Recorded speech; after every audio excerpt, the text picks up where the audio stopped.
नमस्कार, ड्रायव्हित भावमध्ये आपल्या सर्वांचं स्वागत आहे।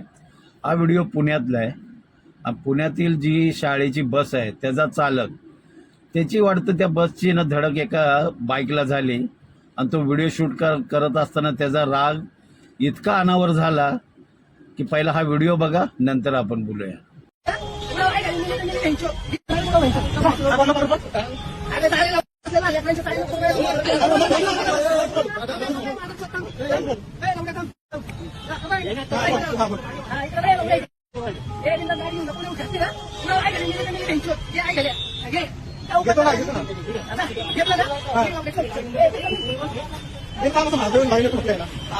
जुनी लोकांची एक म्हण आहे, राग आणि भीक माग, तशातली ही गोष्ट आहे।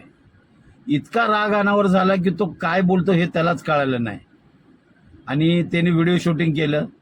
मी कित्येक व्हिडिओमध्ये सांगितलं की अशा जर गोष्टी तुम्ही जर करत असाल, तुम्ही ज्या भाषाचा वापर करता, रागामध्ये माणूस काही बोलतो, ज्या तऱ्हेने तो बोलतो उडून टाक, जे होईल ते बघता येईल, पण झालं काय अखेर शेवटी? काय झालं असेल हा पुढचा व्हिडिओ बघा तुम्ही। माझं नाव धनंजय। काल दिनांक 24/3/2024 रोजी आमच्याकडून एका बाईक रायडरला स्कूल बसचा धक्का लागला होता।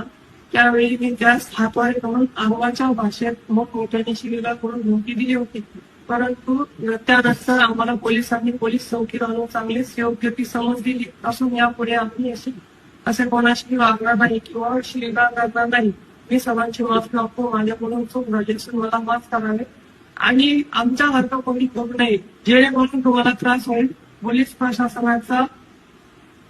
प्रशासनाला सहकार्य करा आणि त्यांची मदत करा, जेणेकरून तुम्हाला कोणी त्रास होणार नाही। जर आपल्याला गुडघ्यावरच यायचं असेल आणि गुडघ्यावर येऊन आपल्याला माफीच मागायची असेल ना, तर ह्या गोष्टी करण्याच्या अगोदर ह्या सगळ्या गोष्टीचा विचार करणं खूप गरजेचं आहे। रागाच्या भरात बोलला पण असेल, पण ज्या तऱ्हेने तो व्हिडिओ शूट करतो ना, तर त्याच्यावरूनच समजून जायचं की हा पुढच्या काही दिवसामध्ये किंवा पुढच्या काही तासात हा व्हिडिओ समाज माध्यमावर येणार आहे। किंवा प्रत्येकाच्या हातात अँड्रॉइड मोबाईल आहे म्हणल्यानंतर इथे आपण रागावर खूप नियंत्रण ठेवलं पाहिजे। शेवटी झालं काय अखेर शेवटी? अख्खा समाज बांधवाचा जेवढा तुम्ही राग दाखवला ना, तेवढंच तुम्ही गुडघ्यावर आला आणि सगळ्यांसमोर तुम्हाला माफी मागावी लागली। काय फायदा झाला मग त्या रागाचा? त्याच्यापेक्षा गाडी चालवताना शांत डोकं ठेवायचं।